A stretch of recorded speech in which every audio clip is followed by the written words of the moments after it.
In exercise 6, we will be comparing some candidates for possible promotion to management of a call center operation. Each of the managers has previously managed a call center within your company.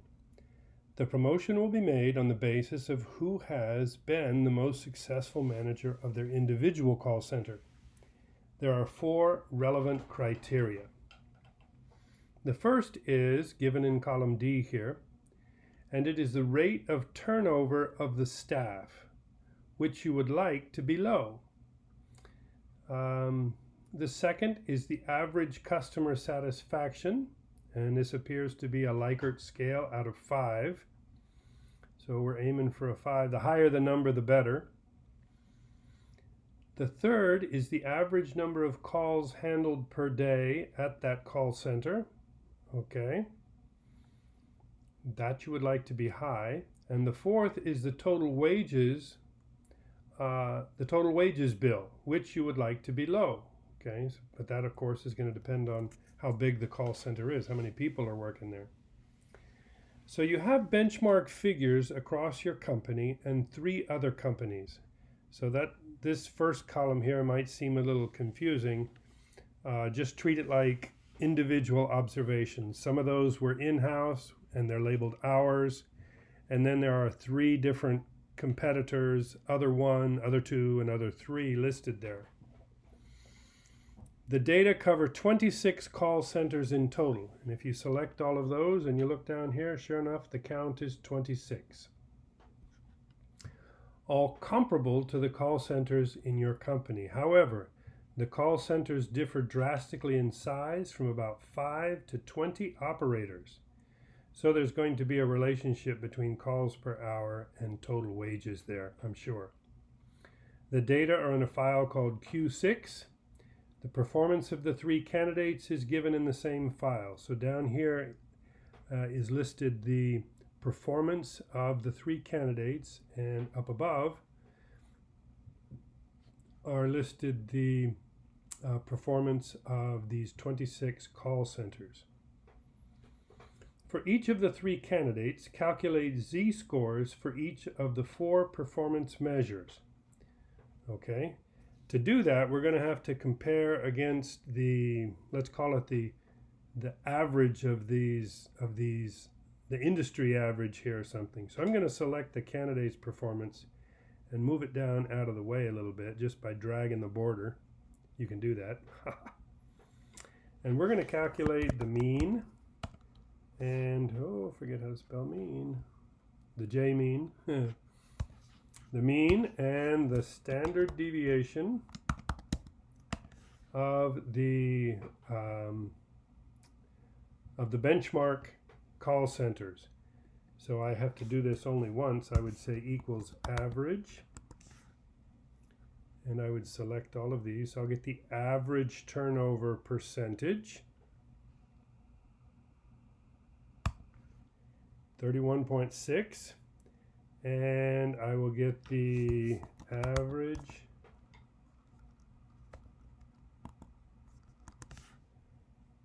I'm sorry, that's not the average, my bad. Equals STDEV.S, standard deviation.S, of the same numbers. So I'll get the mean and the standard deviation of that one. Enter. So I see it is about, let's change that one to a percentage. Give it a little bit more precision, 5.7%. The mean is 31.6% and the standard deviation is 5.7%. Okay, I can take those 2 formulas and copy them across, but you got to be careful because these others are not percentages. And one of the things that is copied across is the formatting. So you need to be sure and select those 6 right there and tell Excel that those are not percentages, those are just numbers. Okay, so we have 3.58 is the average customer satisfaction with a 0.49 standard deviation. Calls per hour is 115 on average with a standard deviation of 40 some odd. And total wages are 74.82. And these two we can put in dollars. So let's put that one in, well, actually, we're not going to use accounting. We'll just call it currency. And all of these, just for sake of keeping it real, keeping it all the same, let's center them since the other ones are centered. I'm not sure why I centered them, but there they are. That way it's easier to read. Okay, now we have the measures of the individual managers. And just for cleanliness, I'm going to move them up one, so there's only one empty space there. Now I can calculate the z-scores of these candidates. So I will copy these three so I don't have to type it. Command C, come down here and right click and say paste special, just give me the values. And that way they're not in blue, they're just plain old text. All right, the way we calculate a z-score is equal to the observation, this one. Well, let me start out with a parenthesis because I know I'm going to do some dividing here. So candidate 1 divided by the standard deviation, and that will give me the z-score of candidate 1. Now if I set that up correctly with some dollar signs, I know I'm going to copy this over to the right. So I want to keep it on the same row, but I'm also going to copy it down. So let's keep the mean always on row 30 with a dollar sign. And let's keep the standard deviation always on row 31 with a dollar sign. And the blue, D33, we're going to let that float. So let's hit that. So that number came out to be minus 150. But we have to be careful here, because you look at the measure of turnover.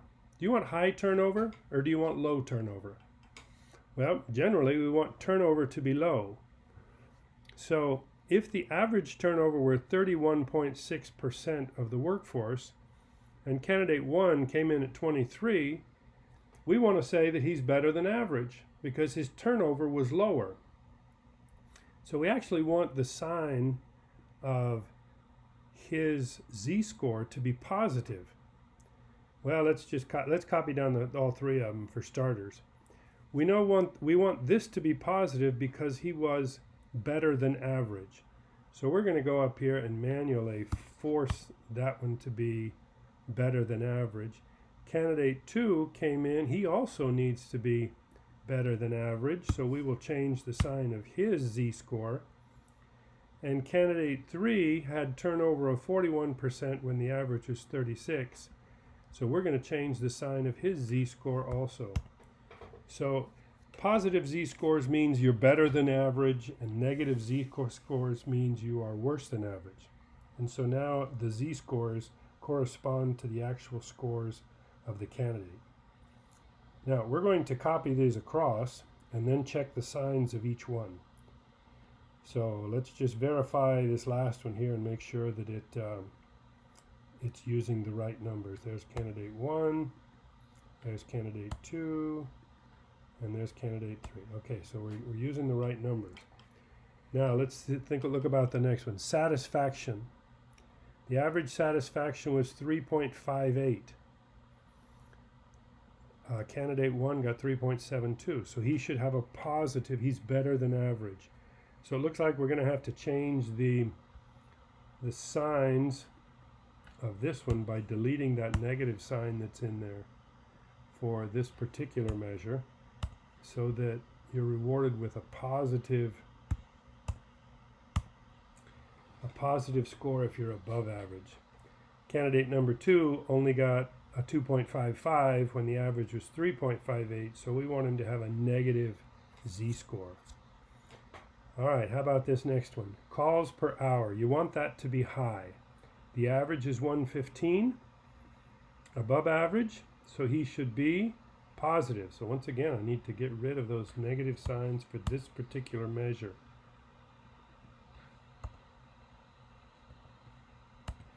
And let me do one more here. So 57.67 for candidate 2 was less than the average, so he gets a negative z-score there. And lastly, we have total wages. You want your wages to be low. The average wage was 74.82. Candidate number 1 was above average, so we want him to be negative. Candidate 2 was below, so he gets positive, so that one's okay. So there we have all of the z-scores associated with those 4 measures. This is why in part C it said, on this basis, who is preferred? Remember, low turnover and wages are preferred, so you should probably switch the sign of the z-score. Now, part D says, plot the total wages against calls per hour. Total wages against calls per hour. So if I look at calls per hour and total wages,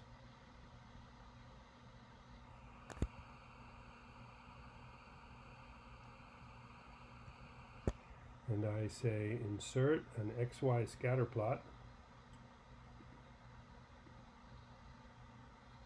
What do we have? We have a very high correlation here. Look at there. It almost looks like a straight line.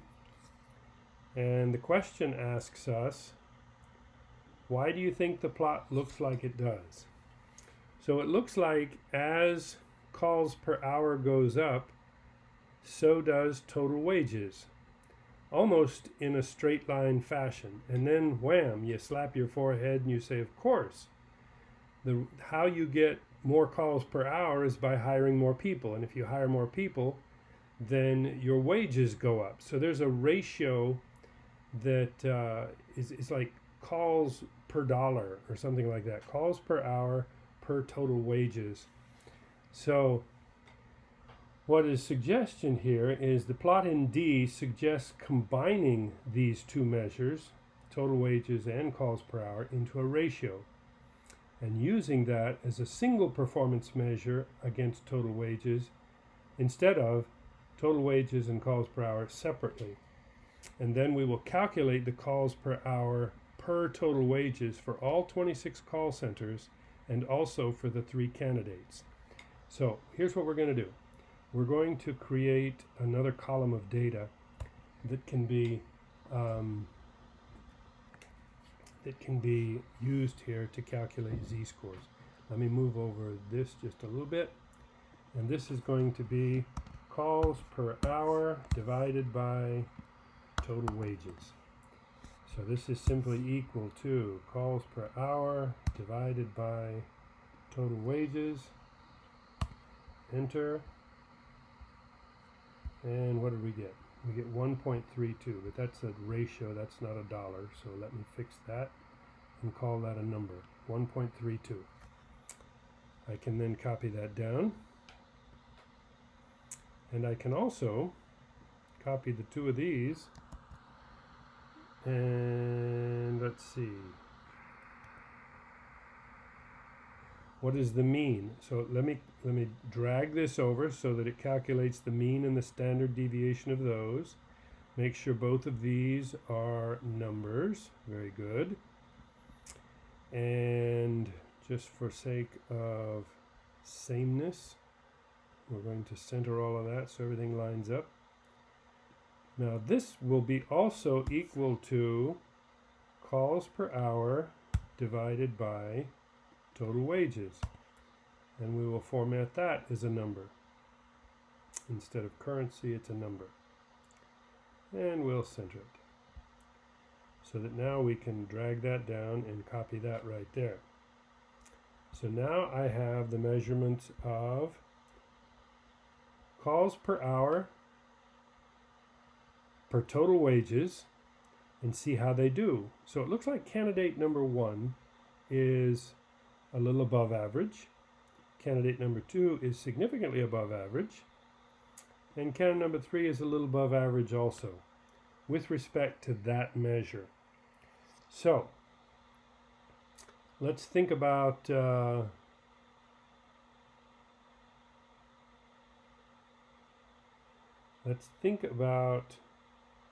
now we need to calculate the z-scores for those.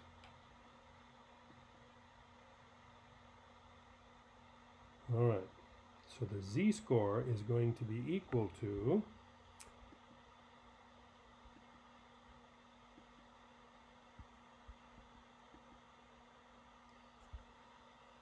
the same calculation that we have right here. So I'm just going to take all of these. Come on. Take all of these,